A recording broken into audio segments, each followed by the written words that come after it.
Step into Value Zone. Value Zone Hypermart Patancheru. తుంటి గాయం అయిన తర్వాత కోలుకుంటున్న మాజీ సీఎం కేసీఆర్ ఏం చేస్తున్నారు?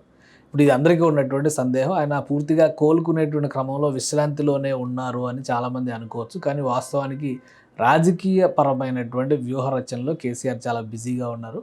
ఆయన రాబోయేటువంటి లోక్సభ ఎన్నికల్లో ఎట్టి పరిస్థితుల్లో బీఆర్ఎస్ తన ప్రాభవాన్ని చాటుకోవాలంటే 15 సీట్ల వరకు గెలవాల్సినటువంటి అవసరం ఉందనేటువంటి దిశానిర్దేశం ఆ పార్టీలో నేతలకు ఇప్పటికే చేశారు. అలానే పార్టీలో కీలక నేతలుగా ఉన్నటువంటి హరీష్ రావు, కేటీఆర్ వీళ్ళిద్దరితో కూడా సమాలోచనలు జరిపినట్టుగా సమాచారం ఉంది. అలానే రాబోయేటువంటి లోక్సభ ఎలక్షన్కి సంబంధించి రేపు కాంగ్రెస్ పార్టీ అధికారంలో ఉంది కాబట్టి ఏం చేయబోతుంది, కేంద్రంలో అధికారంలో ఉన్నటువంటి బీజేపీ ఏం చేయబోతుంది, అమిత్ షా పర్యటన నేపథ్యంలో ఈ అంశాలన్నింటినీ కూడా కేసీఆర్ సమీక్షించారు. ఎన్నికలకు సంబంధించి ఒక స్పష్టమైనటువంటి వ్యూహాన్ని దిశానిర్దేశాన్ని చేశారు.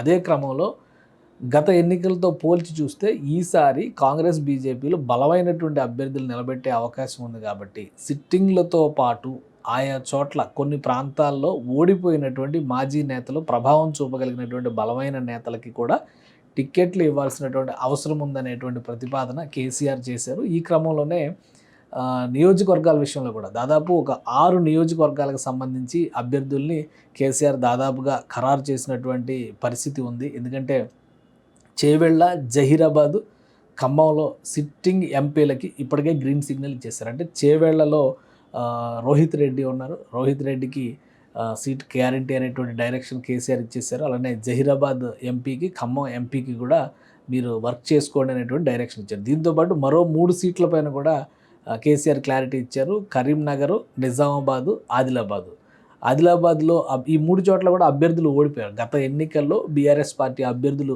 అంటే టీఆర్ఎస్ పార్టీ అభ్యర్థులు ఓడిపోయారు. కరీంనగర్ నుంచి బోయినపల్లి వినోద్ కుమార్, నిజామాబాద్ నుంచి కవిత బరిలో దిగుతారు. అలానే ఆదిలాబాద్ నుంచి నగేష్ బరిలో దిగేటువంటి అవకాశం ఉంది. వీళ్ళు ఓడిపోయిన అభ్యర్థులు. వీళ్ళు కూడా అంటే 6 నియోజకవర్గాల పైన కేసీఆర్ ఒక స్పష్టత ఇచ్చారు. ఈ 6 నియోజకవర్గాల్లోనూ అభ్యర్థులు మారేటువంటి ఛాన్స్ ఎట్టి పరిస్థితుల్లో లేదు. ఇక మెదక్ స్థానం పైన విస్తృతమైనటువంటి చర్చ జరుగుతుంది. మెదక్ స్థానం నుంచి కేసీఆర్ బరిలో దిగాలనేటువంటి చర్చ ఉంది.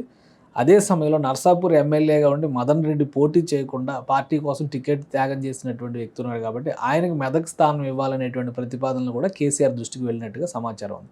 ఈ నేపథ్యంలో మెదక్ నుంచి ఎవరిని దింపాలి బరిలోకి అనేటువంటి అంశం పైన కేసీఆర్ చర్చలు జరుపుతున్నారు, సమాచార సేకరణ చేస్తున్నారు. దీని ప్రకారం ఏ నిర్ణయం తీసుకుంటారు అనేది ఆసక్తికరమైనటువంటి పరిణామంగా మారుతుంది. మరొక 2 అంశాలు, గత అసెంబ్లీ ఎన్నికల్లో, ఈ మధ్య జరిగినటువంటి అసెంబ్లీ ఎన్నికల్లో ఎవరు ఊహించని విధంగా రంగారెడ్డి, హైదరాబాద్ జిల్లాల్లో బీఆర్ఎస్ పార్టీ పటిష్టమైనటువంటి స్థాయిలో ఉంది. అన్ని నియోజకవర్గాలు అక్కడ గెలుపొందినటువంటి పరిస్థితి ఉంది. సో ఈ నేపథ్యంలో మల్కాజ్గిరి పార్లమెంటు స్థానానికి, సికింద్రాబాద్ పార్లమెంటు స్థానానికి బలమైన అభ్యర్థుల్ని అన్వేషించాలని పార్టీలో అంతర్గతంగా సంకేతాలు పంపారు కేసీఆర్. దీనిపైన ఇప్పుడు కేటీఆర్, హరీష్ రావు కసరత్తు చేస్తున్నట్టుగా సమాచారం ఉంది. అక్కడ గతంలో కంటే ఈసారి బలమైనటువంటి అభ్యర్థిని నిలబెట్టాలి, ఖచ్చితంగా ఆ 2 స్థానాలని గెలిచి తీరాలి. ఎందుకంటే సికింద్రాబాద్ నుంచి కేంద్ర మంత్రి కిషన్ రెడ్డి ప్రాతినిధ్యం వహిస్తున్నారు. కిషన్ రెడ్డిని ఓడించాలనేది ఒక టార్గెట్. రేపు రాబోయే ఎన్నికల్లో కూడా కిషన్ రెడ్డి అక్కడ బరిలో దిగేటువంటి అవకాశం ఉంది. అది కూడా బీజేపీ అమిత్ షా రాక నేపథ్యంలో బీజేపీ సిట్టింగ్లో 4కి కూడా క్లియరెన్స్ ఇచ్చేసింది. సో అక్కడి నుంచి మళ్ళీ కిషన్ రెడ్డి బరిలోకి దిగుతారు. ఆ స్థానం పైన బీఆర్ఎస్ ప్రత్యేకంగా ఫోకస్ పెట్టాలనేటువంటి నిర్ణయం తీసుకుంది. మరొకటి మల్కాజ్గిరి నియోజకవర్గం ప్రస్తుతానికి సిట్టింగ్ ఎంపీగా ఉన్నది సీఎం రేవంత్ రెడ్డి ఆ నియోజకవర్గం నుంచి ఎంపీగా ఉండి ఇప్పుడు ఆయన ఎమ్మెల్యేగా గెలిచి అసెంబ్లీ నుంచి సీఎం అయిన నేపథ్యంలో ఆ స్థానానికి రాజీనామా చేశారు. అంటే మల్కాజ్గిరి కాంగ్రెస్ సిట్టింగ్ ఎంపీ స్థానం. ఎట్టి పరిస్థితుల్లో ఇటు కాంగ్రెస్కి, బీజేపీకి బుద్ధి చెప్పాలంటే ఈ 2 స్థానాల్ని గట్టి అభ్యర్థుల్ని పెట్టాలి, ఎవరిని బరిలో దింపాలనేటువంటి అంశం పైన ఫోకస్ పెట్టారు. గతంలో ఇది మల్కాజ్గిరి నియోజకవర్గం నుంచి మల్లారెడ్డి అల్లుడు రాజశేఖర రెడ్డి పోటీ చేశారు, ఓటమి పాలయ్యారు. ఇప్పుడు ఆయన ఎమ్మెల్యేగా గెలుపొందినటువంటి పరిస్థితి ఉంది కాబట్టి ఆయన బరిలో దిగడానికి అవకాశం లేదు కాబట్టి మరొక కొత్త అభ్యర్థిని వెతకాలి అనేటువంటి నిర్ణయాన్ని తీసుకున్నారు. అలానే సికింద్రాబాద్కి సంబంధించి గతంలో తలసాని శ్రీనివాస్ యాదవ్ కొడుకు పోటీ చేసి ఓటమి పాలయ్యారు. అక్కడ ఈసారి ఆయన కాకుండా బలమైనటువంటి అభ్యర్థిని తీసుకురావాలనేటువంటి ఆలోచన చేస్తున్నారు. ఈ 2 నియోజకవర్గాలపైన దృష్టి పెడితే దక్షిణ తెలంగాణ పైన ప్రత్యేకంగా తర్వాత ఫోకస్ పెట్టాలి అనేటువంటి ఆలోచన చేస్తున్నారు. మరో ముఖ్యమైన విషయం ఏంటంటే జనవరి 3వ తేదీ నుంచి క్షేత్రస్థాయి పర్యటనలకు సన్నద్ధం కావాలనేటువంటి సంకేతాలు పార్టీలో ఉన్నటువంటి నాయకత్వానికి కేసీఆర్ ఇచ్చారు. దీనికి సంబంధించి జనవరి 3వ తేదీ నుంచి క్షేత్రస్థాయిలో కార్యకలాపాలు ప్రారంభించడంతో పాటు సుమారు నెల రోజుల పాటు క్షేత్రస్థాయిలో సమావేశాలు జరిగేలాగా పార్టీ ఎమ్మెల్యేలు నియోజకవర్గ ఇన్ఛార్జీలతో సమన్వయం చేసుకునేలాగా ఫిక్స్ అయిపోయినటువంటి ఎంపీ క్యాండిడేట్లు ఈ సమన్వయం చూసుకుంటారు.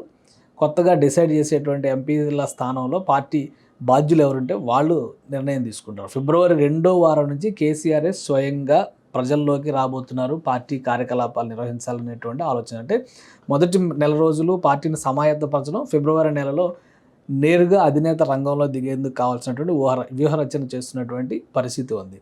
సో బీఆర్ఎస్ పార్టీ ఈసారి లోక్సభ ఎలక్షన్స్ని చాలా ప్రతిష్టాత్మకంగా తీసుకుంటుంది. అసెంబ్లీ ఎన్నికల్లో ఎదురైనటువంటి పరాభవానికి ప్రతీకారం తీర్చుకునే దిశలో రెండు జాతీయ పార్టీలకి బలమైనటువంటి శక్తిగా అడ్డు నిలవాలనేటువంటి ప్రయత్నం చేయాలంటే కనుక ఈ కార్యాచరణని ఇప్పటి నుంచే అమలు చేయాలి అనేటువంటి సంకేతాలు కేసీఆర్ ఇచ్చారు. ఈ దిశగా నెల రోజులు పనిచేసిన తర్వాత ఫిబ్రవరిలో ప్రజాక్షేత్రంలోకి మరోసారి కేసీఆర్ వచ్చే అవకాశాలు ఉన్నాయి. ఆయన ఫిబ్రవరి నాటికి ఆయన ప్రజల మధ్యకు వచ్చేందుకు కావాల్సినటువంటి కసరత్తుని కూడా పూర్తి చేస్తున్నట్టుగా సమాచారం ఉంది.